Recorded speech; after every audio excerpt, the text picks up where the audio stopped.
Muito bem, estamos então começando mais uma empolgante aula de solução das questões do módulo 12 relativas a controle da constitucionalidade das leis e dos atos normativos. E agora nós vamos para a questão de número 65. Assinale a opção correta. Não cabe liminar na ação declaratória de constitucionalidade. Essa opção está errada desde março de 1998, quando na ADC número 04, o Supremo Tribunal Federal concedeu medida liminar, medida cautelar, pela primeira vez numa ação declaratória de constitucionalidade. Lembrando que a liminar na ação declaratória de constitucionalidade reforça a presunção de constitucionalidade que já reveste a lei, transformando, portanto, essa lei esse dispositivo de lei federal, naturalmente, o ato normativo federal, insuscetível de arguições incidentais, dado o efeito vinculante de que se reveste a concessão dessa medida cautelar. Na letra B, nós temos a seguinte afirmação: os atos de caráter meramente regulamentar não podem ser objeto de impugnação em ação direta de inconstitucionalidade. Realmente, não podem, Nós já tivemos oportunidade de perceber isso, quando muito esses atos geram ilegalidade e não inconstitucionalidade, pelo menos não inconstitucionalidade abstrata. É possível que sejam objetos, sempre é bom repetir, de inconstitucionalidade concreta, de arguição incidental, mas abstrata, não. Letra C. Segundo orientação dominante, os Estados-membros não podem adotar ação declaratória de constitucionalidade em seu âmbito. Podem sim, tanto é que o Estado do Piauí assim procede. Letra D. A decisão proferida em ação direta por omissão permite que o Supremo Tribunal Federal assuma posição de autêntico legislador positivo. Já vimos que não, o Supremo declina dessa posição. E a letra E, não é possível a concessão de medida cautelar nas ações de inconstitucionalidade por omissão. Agora passou a ser possível com o advento das alterações feitas na Lei 9868, o artigo 12F, novo artigo 12F da Lei 9868, admite a concessão de medida cautelar em ação por omissão desde o ano passado. Portanto, a única opção correta aqui é a opção B de bola. Questão 66. O Constituinte fez opção muito clara por uma Constituição abrangente. Rejeitou a chamada Constituição sintética, que é Constituição negativa, porque é construtora apenas da liberdade de impedimento, oposta à autoridade. Modelo de Constituição que às vezes se chama de Constituição garantia ou Constituição quadro. A função garantia não só foi preservada, como até ampliada na Constituição, não como mera garantia do existente ou como simples garantia das liberdades negativas ou liberdades limites. Assumiu ela a característica de constituição dirigente, enquanto define fins e programa de ação futura, menos no sentido socialista do que no de uma orientação social-democrática, imperfeita, reconheça-se. Por isso, não raro, foi minuciosa, e no seu compromisso com a garantia das conquistas liberais e com um plano de evolução política de conteúdo social, nem sempre mantém uma linha de coerência doutrinária firme. Abre-se, porém, para transformações futuras, tanto seja cumprida. E aí está o drama de toda a Constituição dinâmica, ser cumprida. Trecho extraído do livro de José Afonso da Silva, curso de Direito Constitucional Positivo, com auxílio do texto e da teoria da Constituição, julgue os itens seguintes apontando o que lhe parecer incorreto. Incorreto, frise-se.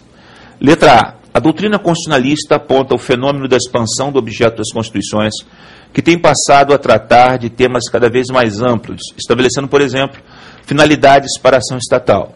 Considerando a classificação das normas constitucionais em formais e materiais, é correto afirmar que as normas concernentes às finalidades do Estado devem ser entendidas como materialmente constitucionais. Essa opção está corretíssima, conforme estudamos. Letra B. As normas constitucionais, do ponto de vista formal, não se caracterizam por cuidar de temas como a organização do Estado e dos direitos fundamentais, porque essas normas constitucionais seriam de conteúdo material, seriam normas materialmente constitucionais. Portanto, a opção B também está correta. Opção C. As normas constitucionais que consagram os direitos fundamentais consubstanciam elementos limitativos das Constituições, porquanto restringe a ação dos poderes estatais. Exatamente, a liberdade negativa que essas normas impõem ao Estado. O Estado não deve praticar determinados atos. O Estado não pode entrar na sua casa fora dos casos autorizados pela Constituição. O Estado não pode constranger no que diz respeito à sua liberdade de locomoção fora dos casos estabelecidos pela Constituição. O Estado não pode violar o sigilo das comunicações, das suas comunicações pessoais, salvo nas hipóteses ou na hipótese prevista na Constituição. O Estado não pode quebrar o sigilo dos seus dados, salvo nas hipóteses previstas na Constituição. O Estado deve preservar a intimidade, a sua vida privada, salvo as situações estabelecidas na Constituição. O Estado não pode negar a você acesso a informações de caráter pessoal ou coletivo geral, salvo nos casos previstos na Constituição, ou seja, quando o sigilo dessas informações for imprescindível à segurança do Estado e da própria sociedade. Então, o Estado ele se encontra manietado, limitado, e claro, o Estado na figura das autoridades públicas, em detrimento do que determina o texto constitucional. Pois bem, então essa opção também está correta. Opção D de dado. A Constituição brasileira em vigor permite e prevê a possibilidade de sua própria transformação, disciplinando os modos pelos quais sua reforma pode ocorrer. Acerca da reforma constitucional, a doutrina é pacífica no sentido de que limitam a ação do poder constituinte derivado apenas às restrições expressas no texto constitucional. Vimos que não. Além das restrições expressas, existem restrições implícitas no texto constitucional. É impossível, por exemplo, se emendar o artigo 60. É impossível se retirar do povo a titularidade de fato e de direito do poder constituinte. São limitações implícitas ao poder de reforma. Portanto, a opção D de dado peca quando afirma que apenas há limitações explícitas. Logo, essa opção está errada. Né? É a errada que ele quer, é exatamente a opção D. Está errada. Vamos analisar a última opção, a opção E. Assim como os demais produtos do processo legislativo, as emendas constitucionais estão sujeitas ao controle de constitucionalidade, tanto formal quanto material. Em consequência, poderá ser julgada inconstitucional a emenda à Constituição que pretenda abolir a forma federativa de Estado. Perfeito. Perfeito, porque viola a cláusula pétrea, a limitação substancial explícita no parágrafo 4º, inciso 1 do artigo 60. Então, realmente, a única opção correta é a opção D de dado. Repare que a questão é grande e tudo, mas não é uma questão difícil, é uma questão relativamente fácil. D de dado é a opção correta da questão 66. Vamos agora, sem delongas, à questão 67. Sobre o sistema de controle de constitucionalidade das leis e dos atos normativos, assinale de novo a opção incorreta. Né? Letra A. Todo e qualquer ato normativo que possa ser objeto de controle reservado também poderá ser objeto de controle aberto, embora a recíproca não seja verdadeira. Perfeito, né? Tudo que pode ser objeto de controle abstrato pode ser objeto de controle difuso. Agora, nem tudo que pode ser objeto de controle difuso pode ser objeto de controle abstrato. Por exemplo, lei anterior à Constituição pode ser objeto de controle difuso, mas não abstrato. Se for no Supremo, lei municipal pode ser objeto de controle difuso, não abstrato. Ato tipicamente regulamentar pode ser objeto de controle difuso, mas não pode ser objeto de controle abstrato. Quer dizer, o controle difuso tem um objeto plausível juridicamente muito mais amplo do que o controle abstrato, porque o controle abstrato tem limitações, restrições de natureza temporal, quando a lei veio, de natureza espacial, da onde a lei veio, se é federal, estadual, municipal, distrital, de conteúdo estadual, distrital de conteúdo municipal, e relativo à própria natureza jurídica da lei. A lei tem que ser de efeitos abstratos, a lei é de efeitos concretos, é ato normativo tipicamente regulamentar, não pode ser objeto de controle abstrato. Então a opção A está corretíssima, né? Ele quer incorreta. Letra B. Na ação direta é indispensável a provocação ao órgão competente para processá-la. Todavia, na ação indireta, é possível que a declaração de inconstitucionalidade seja reconhecida de ofício pelo juízo processante, pelo juiz de primeira instância. Também é uma outra distinção entre o controle abstrato e o controle concreto. É uma questão bastante didática essa, inclusive. Então, a letra B também está correta. Letra C. O presidente do Supremo Tribunal Federal não tem competência para conceder contracautela a fim de suspender liminar concedida pelo Tribunal de Justiça em sede de ação direta estadual. Tem sim. Uma DIN estadual, o TJ declara liminarmente inconstitucional uma lei estadual, E o Supremo Tribunal Federal pode, sim, nesse caso não é o Supremo, é uma atribuição específica do presidente do STF, pode emitir uma contracautela para suspender aquela liminar concedida pelo Tribunal de Justiça do Estado. É uma questão regimental, mas já caiu, portanto, é bom que você saiba que essa possibilidade existe. Questão correta, opção C. Quer dizer, incorreta, opção C, porque ele pode. Opção B. Pelo magistério jurisprudencial da Suprema Corte, é admissível a possibilidade jurídico-processual de interposição de recurso extraordinário contra decisões emanadas de tribunais de justiça em sede de controle abstrato de constitucionalidade. É o famoso ofensa reflexa, né? Também está correto. Letra E. O Procurador-Geral da República deve ser ouvido pelo Pretório Excelso como custos legis, inclusive quando for autor da ação direta de constitucionalidade. Inclusive quando for autor. Quer dizer, vai ser ouvido aí numa réplica aquilo que foi colocado pelo AGU, enfim. Portanto, a opção C é a única opção incorreta nessa questão, que foi a questão de número 67. Vamos à questão 68. A caracterização da inconstitucionalidade por omissão, letra A, vincula-se apenas ao critério temporal?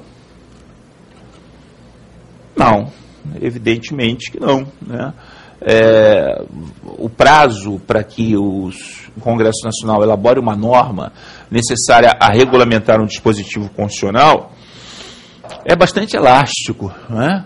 Bastante elástico. Letra B, não é prevista no ordenamento constitucional de 1988? Claro que é. Letra C, está ligada a critérios de tempo, prazo e importância da medida, não realizada indispensável para a aplicação das normas inconstitucionais. Aí aqui estava tudo certinho, aí ele botou de sacanagem aqui um IN, inconstitucionais, aí invalidou a opção. É para aquele candidato que não lê, né? Faz de conta que leu, acha que leu e não leu até o final. Mas a letra C estava certinha, seria a opção correta se não fosse o inconstitucionais. Pegadinha, pura maldade. Letra D. Não interessa para a questão do problema do controle de constitucionalidade das leis? Claro que interessa a omissão normativa nos problemas mais, digamos assim, insolucionáveis do sistema de controle, né? E letra E, sua declaração exige que a omissão relacione-se com a norma constitucional de eficácia limitada institutiva, não se admite norma de eficácia contida, norma de eficácia programática, como nós estudamos. O objeto tem que ser uma norma constitucional de eficácia limitada quanto a princípios institutivos. Então, a única opção que cabe aqui, na questão 68, é mesmo a opção E. Ou E, dependendo da parte do Brasil onde você esteja. Questão 69. Segundo a jurisprudência do Supremo Tribunal Federal, tem legitimidade para propositura de ação direta de inconstitucionalidade que tenha por objeto lei ou ato normativo federal ou estadual. A questão aqui é muito simples, né? O Supremo já decidiu que a UNE não é entidade de classe, então a letra A está errada.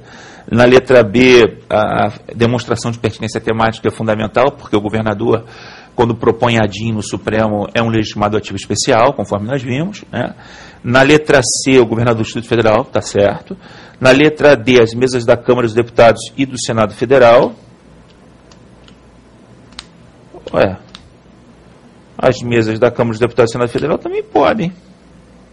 Meu Deus do céu. Então a letra D também está certa. Conselho Seccional da OAB, não. Conselho Federal. Ih, rapaz, governador do Distrito Federal pode. Mesa da Câmara dos Deputados e do Senado Federal também pode, né? Dá para entender? A questão tem duas opções corretas de novo. C e D, tá? Desculpem. Falha nossa. C e D. Ai, Deus meu. Questão 70. Assinale a opção correta. Opção correta.